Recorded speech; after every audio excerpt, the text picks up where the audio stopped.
Hello बच्चों, तो चलिए प्रश्न देखते हैं। और हमारा प्रश्न है, नेस्लर अभिकर्मक निम्न में से निम्न के निर्धारण के लिए प्रयोग किया जाता है।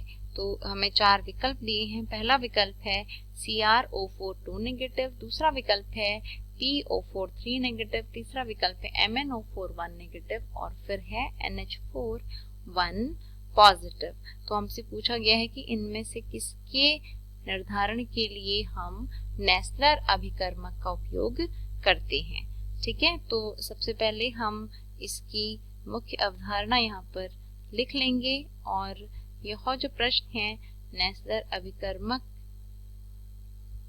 से है, इसीलिए हम इसकी जो मुख्य अवधारणा है ये लिख सकते हैं यहाँ पर, जो कि होगा नेस्लर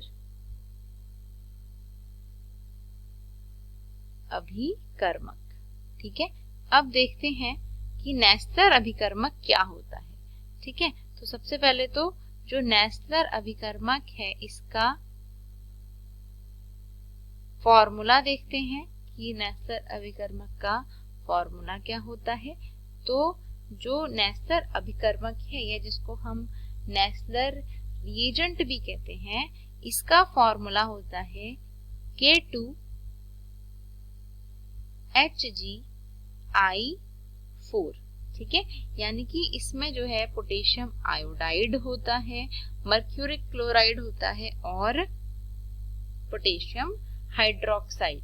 ठीक है, तो इन सब के मिक्सचर से जो है ये फॉर्मूला बनता है K2HgI4, जिसको हम नेस्लर अभिकर्मक के रूप से जानते हैं। अब अगर हम बात करें कि नेस्लर अभिकर्मक को हम क्यों इस्तेमाल करते हैं, इसका क्या उपयोग है, तो इसका मुख्य रूप से जो उपयोग है वह होता है NH3 यानी कि अमोनिया के निर्धारण में। ठीक है, तो अमोनिया के निर्धारण में यानी कि अमोनिया को पहचानने के लिए जो है हम नेस्लर रिएजेंट का इस्तेमाल करते हैं। अब ऐसा कैसे होता है? ठीक है, तो अमोनियम का जो निर्धारण है वह नेस्लर अभिकर्मक के इस्तेमाल से कैसे हो पाता है, वह हम एक अभिक्रिया द्वारा समझेंगे। तो जैसे मान लीजिए हमारे पास NH4Cl है, अमोनियम क्लोराइड, और इसकी जब हम अभिक्रिया कराते हैं नेस्लर रिएजेंट के साथ यानी कि K2HgI4 के साथ जब हम इसकी अभिक्रिया कराते हैं और वो भी पोटेशियम हाइड्रोक्साइड की उपस्थिति में, ठीक है, तो यह हमें क्या देता है, एक ब्राउन रंग का यानी कि एक भूरे रंग का हमको अवक्षेप मिलता है। और इसका फॉर्मूला जो है वह है NH2HgOHgI। ठीक है, तो इस प्रकार का हमें एक अवक्षेप मिलता है और साथ ही पोटेशियम आयोडाइड जो है इस अभिक्रिया में बनेगा और इसके साथ साथ वाटर यानी कि H2O और KCl भी बनता है।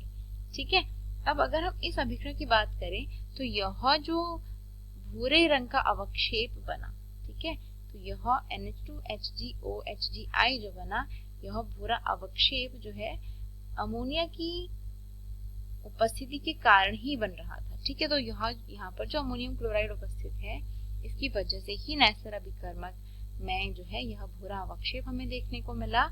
तो हम जो है इस अभिक्रिया से अमोनिया की जो उपस्थिति है इसको जो है बता सकते हैं कि हाँ यह यहाँ पर उपस्थित था। ठीक है, तो और यह जो भूरा अवक्षेप है इसको हम मिलन बेस का आयोडाइड भी कहते हैं, यानी कि इसको मैं लिख सकती हूँ मिलन बेस या फिर मिलन का क्षार भी जो है इसको कहते हैं। तो इसका सही उत्तर हो जाएगा कि अमोनिया या फिर अमोनियम आयन की पहचान के लिए हमने नेस्लर अभिकर्मक यूज किया था। तो सही उत्तर जो होगा इस प्रश्न का वह हो जाएगा विकल्प डी। बाकी के विकल्प जो हैं वो गलत हो जाएंगे। ठीक है, तो मैं आशा करती हूँ कि आपको यह उत्तर समझ में आया होगा। धन्यवाद।